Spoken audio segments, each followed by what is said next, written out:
Hello everyone, देखिए अब GP start करेंगे बेसिक मैथ्स में ज्योमेट्रिक प्रोग्रेशन। देखो ये कई बच्चों ने पढ़ा होगा पहले और कईयों ने नहीं भी पढ़ा होगा। ठीक है, तो देखो जरा देखो, जैसे एपी में हमने क्या कहा था कि एक पर्टिकुलर नंबर ऐड होता जाता है। ठीक है, जीपी में क्या होता है, एक पर्टिकुलर नंबर मल्टीप्लाई होता जाता है।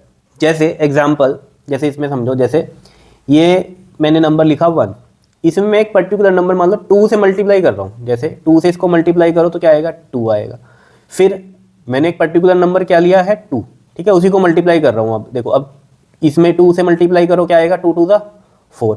फिर अगले में करो इसमें 2 से 8, तो ऐसे इसमें करो 16, ऐसे सो ऑन ये चलता रहेगा। तो यानी कि ये क्या है, जीपी की एक पर्टिकुलर नंबर से आप मल्टीप्लाई करते जा रहे हो। ठीक है, अब जैसे इसमें एग्जाम्पल लो, जैसे जैसे मान लो एक नंबर आपको दिया हुआ, जैसे 1, 1/4, 1/16, 1/64। ठीक है, अब यहाँ पर भी अगर आप ध्यान दो कि 1/4 एक ऐसा कॉमन नंबर है जिससे हमने इसको मल्टीप्लाई किया। जैसे 1 को 1/4 से किया तो 1/4 आया, फिर 1/4 को 1/4 से किया तो 1/16 आया, फिर 1/16 को 1/4 से किया तो 1/64 आया, ऐसे सॉन चलता रहेगा। तो ये क्या है, एक जीपी है। ठीक है, अब देखो जैसे हमने कहा कि मल्टीप्लाई करते जा रहे हैं एक पर्टिकुलर नंबर से। ठीक है, तो देखो इसमें जैसे एक हम इसमें एक एग्जांपल लें।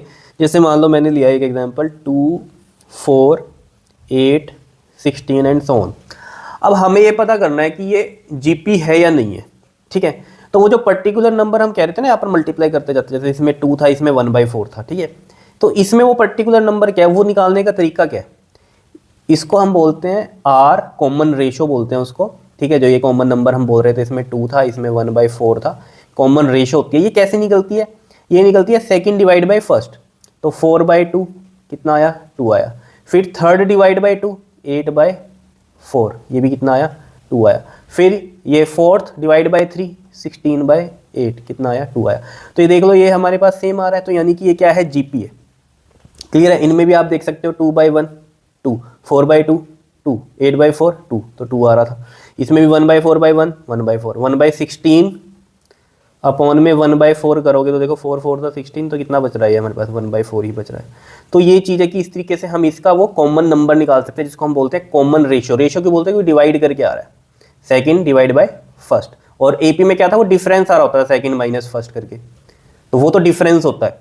ठीक है ना, यहाँ पर क्या है, डिवाइड कर रहे हैं तो रेशो, इसको बोलते हैं हम कॉमन रेशो, आर से इसको हम लिखते हैं। ठीक है, चलो ये तो तरीका था कि किस तरीके से हम फाइंड आउट करते हैं ये। ठीक है, अब बेसिक बात पता चली आपको कि यहाँ पर क्या होता है कि एक पर्टिकुलर नंबर मल्टीप्लाई हो रहा होता है, तब एक जीपी सीरीज बनती है। ठीक है, तो इसकी अगर हम एक जनरल बात लिखें, जनरल फॉर्म में अगर लिखें हम, तो देखो जैसे मान लो एक नंबर है हमारे पास ए, और जो कॉमन जो हमने कहा है कि एक पर्टिकुलर नंबर जिससे हमें मल्टीप्लाई करना है वो क्या है, हमारे पास आर है। तो ए से मल्टीप्लाई करेंगे आर को, तो ए आर आएगा। ठीक है, फिर अगला नंबर क्या होगा, इस ए आर को भी मैं आर से मल्टीप्लाई करूंगा। जैसे यहाँ पर 1 को 2 से किया, 2 आया। फिर देखो ना, पहला नंबर यहाँ 1 था, फिर 1 को हमने 2 से किया, 2 आया। फिर 2 को अगेन 2 से किया तो 4 आया था, है ना। तो यहाँ पर ये नंबर आया, इस नंबर को पहले हमने आर से मल्टीप्लाई किया तो ए आर आया। अब दोबारा इसको आर से करूँगा तो ए आर स्क्वायर आएगा या नहीं। फिर अगेन करूँगा तो ए आर क्यूब आएगा या नहीं, बताओ। एंड ऐसे सो ऑन ये चलता रहेगा। ठीक है, अब यहाँ पर देखो जरा, ये क्या थी हमारी फर्स्ट टर्म। ठीक है, ये क्या है हमारी सेकंड टर्म, ये कौन सी है हमारी थर्ड टर्म, और ये है हमारी फोर्थ टर्म। ठीक है, अब यहाँ पर मान लो मेरे को nth टर्म निकालनी है, कोई भी टर्म हमें निकालनी है, तो देखो कैसे निकालेंगे। देखो हमें यहाँ साफ पता चल रहा है, अगर ये फोर्थ टर्म है तो a इंटू में r की पावर 1 कम है। अगर ये फोर्थ टर्म है तो यहाँ 3 आ रहा है। यहाँ देखो ये थर्ड टर्म है तो r की पावर 2 है। तो अगर ये n है तो a r की पावर क्या आएगी, n के n-1, n-1 आएगी। क्यों आएगी, क्योंकि एक कम है, यहाँ फोर्थ टर्म है तो एक कम है, 3 है। यहाँ n है तो n-1 हो जाएगी, ये कम हो जाएगी। बात समझ में आ रही है किस तरीके से हमने निकालना है। ठीक है, और r जो है हमारे पास यहाँ, इसको हम क्या बोलते हैं, कॉमन रेशो। ठीक है, इसको निकालने का तरीका क्या होता है हमारे पास, सेकंड टर्म अपॉन में फर्स्ट टर्म, और थर्ड टर्म अपॉन में सेकंड टर्म, और फोर्थ टर्म अपॉन में थर्ड टर्म। जैसे कि मैंने यहाँ पर आपको ये बताया था, सेकंड टर्म डिवाइड में फर्स्ट, फिर थर्ड डिवाइड में सेकंड, फिर फोर्थ डिवाइड में थर्ड, इस तरीके से। ठीक है, तो ये जो है इक्वल आना चाहिए, तो वो हमारा आर होगा, और अगर इक्वल आ रहा है तो यानी कि वो जीपी है। क्लियर है? इतनी बात बता दो, कोई दिक्कत हो इसमें तो ठीक है, समझ में आई बात। अब यहाँ पर जो मेन बात हमें करनी है, देखो nth टर्म निकालने के लिए जो फॉर्मूला होता है वो क्या होता है हमारे पास, ये मैम ने अभी ये कर ही दिया है ये, ठीक है। nth टर्म निकालने के लिए तो ये कितना आ गया हमारे पास, nth टर्म निकालने के लिए ए आर की पावर n-1। अभी क्वेश्चन में समझ में आ जाएगा कि क्या मतलब है यहाँ पर, ठीक है। मान लो सीरीज़ क्या है हमारे पास, यहाँ पर एडिशन करनी है हमें, मतलब जीपी में एडिशन करना है। सम ऑफ n टर्म्स हम कैसे निकालते हैं, तो देखो सम ऑफ n टर्म्स निकालने के लिए जो फॉर्मूले होते हैं वो देखो ध्यान से समझना अब ये बात। देखो जो फॉर्मूला होगा यहाँ पर Sn इज इक्वल टू में ये होगा a 1 माइनस आर की पावर n अपॉन में 1 माइनस में r, ठीक है। a क्या है हमारी फर्स्ट टर्म है, r क्या है हमारी कॉमन रेशियो है, n क्या है नंबर ऑफ टर्म्स है। तो मान लीजिए अब ये फॉर्मूला जो है वैलिड कब होगा, जब n फाइनाइट होगा, when n is finite. Finite मतलब मेंशन होगा कि n 11 है, 12 है, कोई भी नंबर है, नंबर एक पर्टिकुलर होना चाहिए n का, तब हम कह सकते हैं कि हाँ ये फॉर्मूला इसमें अप्लाई होगा। जब n फाइनाइट नंबर के लिए पूछा, मान लो 20 टर्म्स के लिए पूछ लिया, 30 टर्म्स के लिए पूछ लिया, ऐसे डिफाइन हो कि हाँ इतने, मतलब इन्फिनिटी ना हो कि इन्फिनिटी नंबर्स हैं उनके लिए आपको एडिशन करना है, ठीक है। तो इन्फिनिटी के लिए क्या कहानी लगेगी, देखो अगर n इन्फानाइट है तब तो ये कहानी लगेगी, ठीक है। इफ़ n इज़ इन्फानाइट, तो देखो अगर n इन्फानाइट है ना तो दो कहानियाँ बनेगी इसमें। देखो दो कहानियाँ कैसे बनेंगी इसके अंदर, एक बनेगी कि अगर हमारी जो कॉमन रेशो है वो ग्रेटर देन इक्वल टू 1 है, ग्रेटर देन इक्वल टू 1 है कॉमन रेशो, जैसे कि यहाँ पर हमारी 2 आई थी कॉमन रेशो, ठीक है, इस तरीके से। तो अगर इस तरीके से रेशो आ रही है, कॉमन रेशो 1 से ग्रेटर है या उसके इक्वल है, तब तो s इन्फिनिटी क्या हो जाएगा, इन्फानाइट ही हो जाएगा। भाई इन्फानाइट टर्म्स है, सम उनका इन्फानाइट आ गया। लेकिन अगर r हमारा लेस देन 1 है, ध्यान से समझ लो, अगर r हमारा क्या है लेस देन 1 है, तब जो s इन्फानाइट बनेगा यहाँ पर वो बनेगा a अपॉन में 1 माइनस आर। यही मोस्टली यूज़ होता है। लेस देन 1 मतलब क्या, जैसे कि यहाँ पर मैंने आपको बताया था कि इसमें 1/4 आ रहा था r, अगर आप इस वाली सीरीज़ में देखो तो 1/4 आ रहा था, वो 1 से लेस है। तो उस केस में अगर इन्फिनिटी टर्म्स के लिए हमें निकालना पड़ जाए तो a अपॉन में 1 माइनस आर आएगा, ठीक है। जैसे इसमें एग्जाम्पल समझो कि ये कैसे आया होगा, ये आया तो इसी से ही है, देखो कैसे, लेकिन समझ लो। जैसे मान लो हमने कहा कि r है 1/4, ठीक है। तो ये फॉर्मूला जब पुट करेंगे हम a 1 माइनस आर की पावर n और 1 माइनस में r, अब n है इन्फिनिटी, ठीक है। तो देखो ज़रा a 1 माइनस, अब rn को देख लो ज़रा, यहाँ पर rn ये जीरो हो जाएगा यहाँ इस केस में, rn यहाँ पर क्या हो जाता है, जीरो हो जाता है, इसलिए ये फॉर्मूला ये वाला बनता है। देखो कैसे, rn को सॉल्व करूँ अगर मैं, देखो rn 1/4 की पावर इन्फिनिटी है, ठीक है, और ये 1 माइनस में 1/4 है, ऐसे समझ लो, ठीक है। मेन इस चीज़ को समझो, ये rn वाला जो है जीरो हो जाएगा, तो ये 1 माइनस आर और ये a रह जाएगा, ये मैं ऐसे ही रहने देता हूँ, ठीक है। यहाँ मैं लिख देता हूँ नीचे 1 माइनस में r, ठीक है। इसको समझना मेन, ये जीरो कैसे हो रहा है। देखो 1 की पावर इन्फिनिटी क्या होता है बताओ, 1 की कोई भी पावर हो वो 1 ही होती है। देखो मैं अलग से सोल्व कर दूँ, यहाँ 1/4 जो है इन्फिनिटी है, तो 1 की पावर इन्फिनिटी और 4 की पावर इन्फिनिटी है, ठीक है। 1 की पावर इन्फिनिटी इज़ 1, याद रखना, 1 की कोई भी पावर हो वो 1 ही होती है, ठीक है। 4 की पावर इन्फिनिटी है तो इन्फिनिटी, एंड 1/इन्फिनिटी इज़ 0, तो यानी कि ये वाला जो नंबर है ये 0 बन गया, तो यानी कि rn यहाँ पर 0 होगा हमेशा, और ये 0 होगा तो a अपॉन में 1 माइनस आर ही हमारा फॉर्मूला बनता है। क्लियर है इतनी बात, तो ये चीज़ याद रहेगी।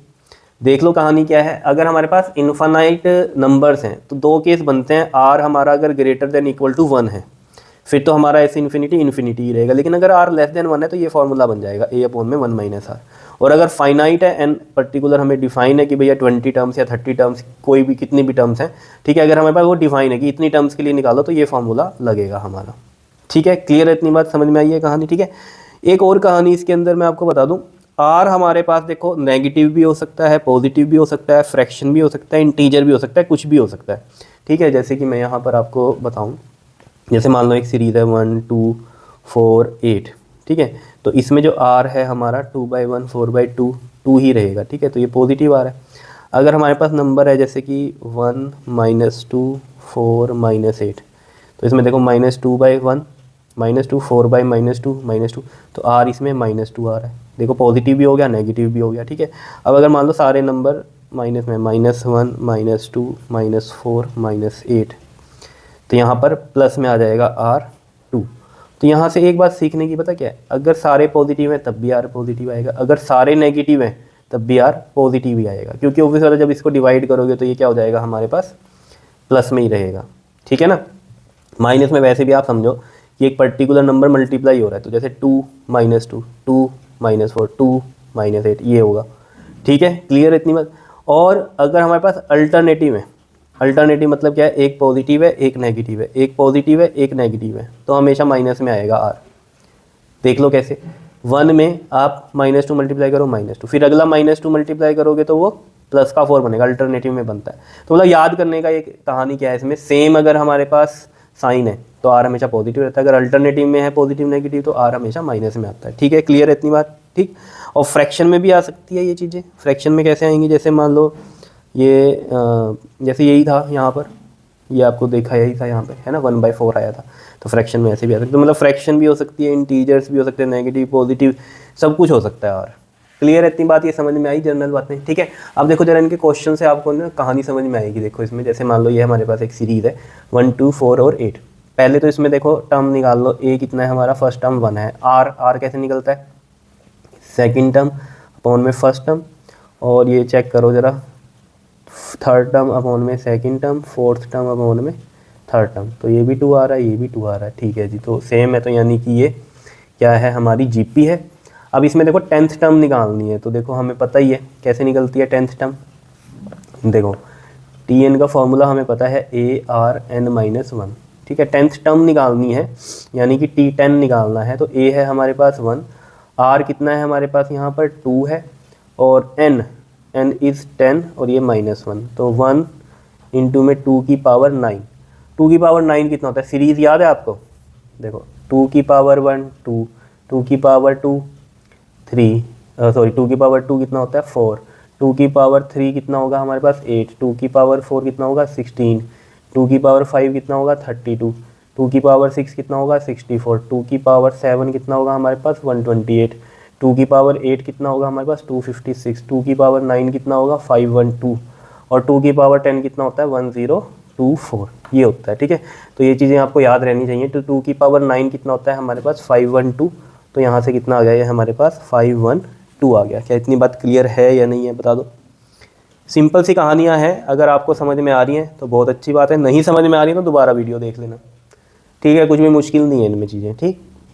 ये आ गया हमारे पास। अब है सम ऑफ 10 टर्म्स। अब देखो यहाँ पर जो है n है वो डिफाइन है, n है 10, तो ऑब्वियस सी बात है हमारा ये फॉर्मूला लगेगा जिसमें हमने कहा था n फाइनाइट हो तो सम ऑफ n टर्म्स के लिए ये फॉर्मूला लगता है। तो S10 के लिए कितना लग जाएगा, A 1 माइनस में r की पावर n अपॉन में 1 माइनस में r। तो देखो a कितना है हमारे पास 1 है, 1 माइनस r है 2, और n है यहाँ पर 10, और 1 माइनस में 2 हो गया, ठीक है। तो देखो 1 से मल्टीप्लाई करेंगे पूरा 1, मतलब कोई फ़र्क नहीं पड़ेगा, तो ये देखो 1 माइनस में 2 की पावर 10, देख लो यहाँ से कितना है 1024, और 1 माइनस 2 इज़ -1, तो माइनस का 1023 अपॉन में -1, तो कितना आ गया ये 1023 आंसर आ गया। आ रहा है समझ में, ठीक है। अब देखो सम ऑफ इन्फिनिटी टर्म्स निकालना है। तो देखो सम ऑफ इन्फिनाइट टर्म्स में हमने कहा था 2 कंडीशन होती हैं, अगर r greater than equal to 1 है या r लेस देन 1 है। अब देखो r ग्रेटर देन 1 है हमारा, यहाँ पर 2 है ना क्योंकि यहाँ पर, ठीक है, तो यहाँ r जो है ग्रेटर देन 1 है यानी कि r 2 है, तो s इन्फिनिटी क्या हो जाएगा हमारा इन्फिनाइट होगा, ये मैंने आपको बताया था, ठीक है। ये कहानी समझ में आ रही है। अगर ये हमारा इन्फिनाइट टर्म्स के लिए होता और r हमारा 1 से कम होता तो फिर हमारा ये वाला फॉर्मूला लगता, ठीक है। ये अभी देखना नेक्स्ट क्वेश्चन में पता चलेगा आपको। आ रही है बात समझ में, ठीक है। तो चलो देखो जरा यहाँ पर क्वेश्चन सेकंड, देखो ये सीरीज़ है हमारे पास, ऑब्वियस ये है तो जीपी, लेकिन फिर भी आपने चेक करना है तो कर सकते हो 1/4/1/2। देखो इसमें पहले हमें पता है a हमें पता है 1/2 है, इसमें r हमें पता है 1/4 अपॉन में 1/2 करेंगे, 2 2 ज़ा 4, तो कितना आ रहा है 1/2। अगला भी चेक कर सकते हो 1/8 अपॉन में 1/4, 4 2 ज़ा 8, तो ये 1/2। किसी को ऐसे नहीं समझ में आता ना तो ऐसे कर लिया करो, 1/8 अपॉन में 1/4 है ना, तो 1/8 इंटू में ये पलट जाएगा तब भी 1/2 आएगा, तो 1/2 है, यानी कि r हमें पता चल गया कितना है हमारे पास यहाँ 1/2 है, ठीक है। अब देखो कहानी क्या है, r हमारा लेस देन 1 है, तो इन्फिनिटी के लिए अब यहाँ पूछेगा ना तो कहानी ये वाली लगेगी, ठीक है। चलो पहले हम 8 टर्म निकालते हैं, ये तो सिंपल है, T8 ARn-1, a है इसमें 1/2, और ये कितना है 1/2 की पावर n-1, n कितना है हमारे पास 8 - 1, तो देखो 1/2 इंटू में 1/2 की पावर कितना है यहाँ पर, ये 7 है। क्लियर। अब अगर यहाँ पर आप देखो ना, ये पावर 1 है, ये 7 है, तो पावर्स अगर इस तरीके से, जैसे 2 की पावर x है, 2 की पावर y है, तो हमें पता है ना सेम बेस हो तो ऊपर पावर्स क्या हो जाती हैं, ऐड हो जाती हैं, तो 2x + y बनता है। तो ऐसे ही यहाँ पर बन जाएगा 1/2 की पावर 8 बन जाएगा। तो 1 की पावर 8 तो 1 ही है, 2 की पावर 8 यहाँ से देख लो कितना है, 256 है, तो ये 1/256 आ गया। क्या इतनी बात क्लियर है या नहीं है बता दो। सिंपल सी कहानियाँ हैं, ठीक।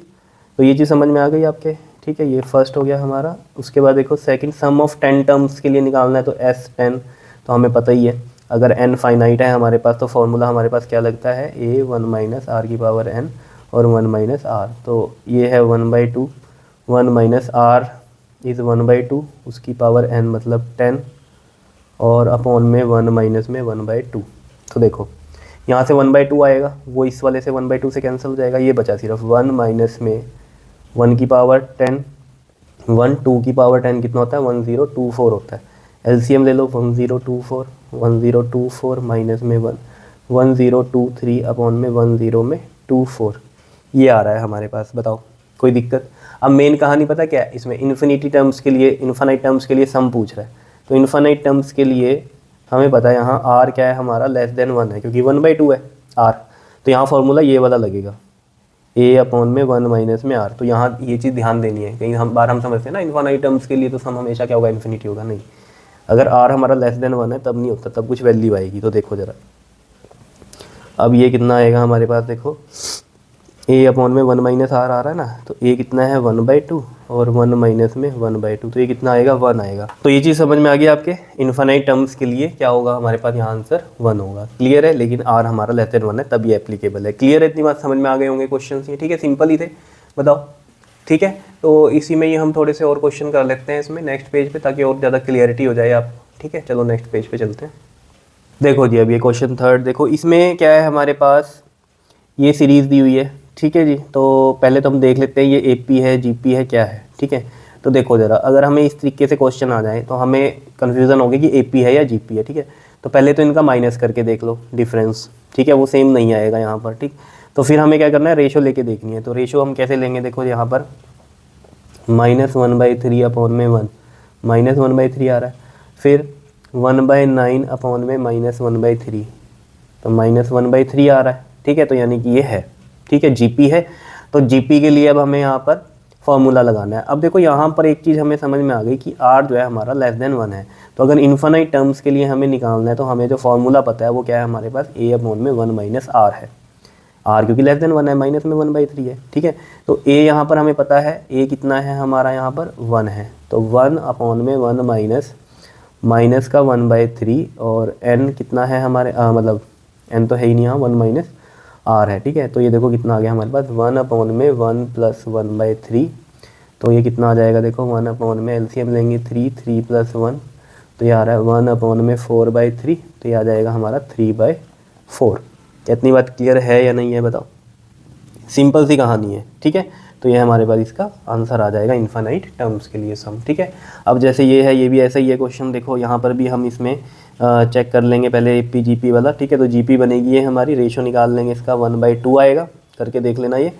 और A है इसमें 1 हमारे पास, तो ऑब्वियस सी बात है r <1 है, तो सम ऑफ इन्फानाइट टर्म्स क्या बनेगा हमारा, a अपॉन में 1 माइनस r।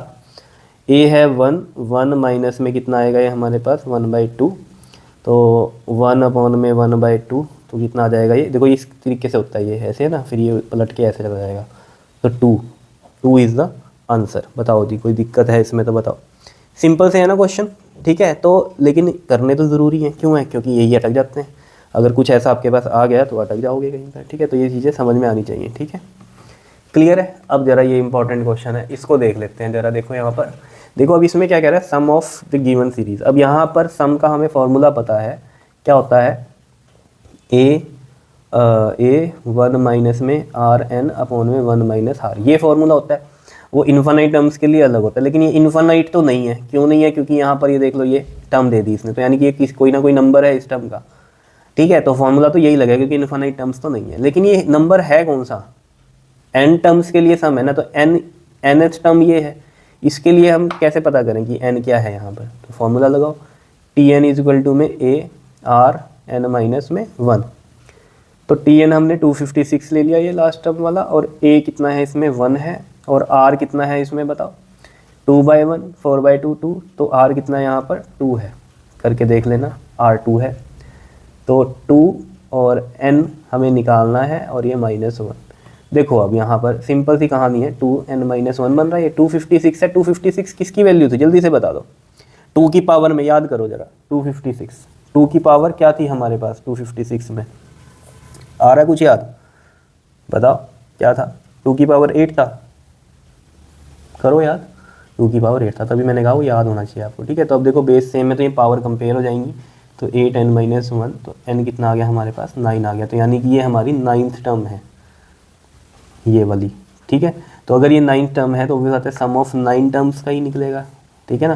तो ये 1 आ गया, 1 माइनस r कितना है हमारे पास 2, और n है इसमें हमारे पास 9, ठीक है, और 1 माइनस में ये 2, तो सिंपल हो गया ये। तो देखो 1 से मल्टीप्लाई करेंगे पूरी टर्म यही रहेगी, तो 1 माइनस 2 की पावर 9, देखो 2 की पावर 8 कितना है हमारा 256, तो एक आगे कितना होगा 256 इंटू 2 512, 1 माइनस में 2, तो ये कितना बनेगा माइनस में 511, और ये माइनस का 1, तो कितना आ रहा है हमारे पास ये 511। बताओ बताओ जी, समझ में आ रहा है या नहीं आ रहा है। बिल्कुल सिंपल सी कहानी है, ठीक है। बस आपको याद ये रखना है इसके अंदर कि इन्फानाइट से जब टर्म्स की बात होती है, ठीक है, तो r हमारा जो लेस देन 1 है तब फॉर्मूला कौन सा लगता है, और अगर हमारा ग्रेटर देन 1 है या इक्वल टू 1 है और इन्फानाइट टर्म्स के लिए निकालना है तो एस इन्फिनिटी ही होता है, ठीक है जी। बताओ समझ में आ गया, ठीक है। तो ये थे क्वेश्चंस आपके पास, ठीक है, तो इसको अच्छे से कर लेना। ओके जी, थैंक यू।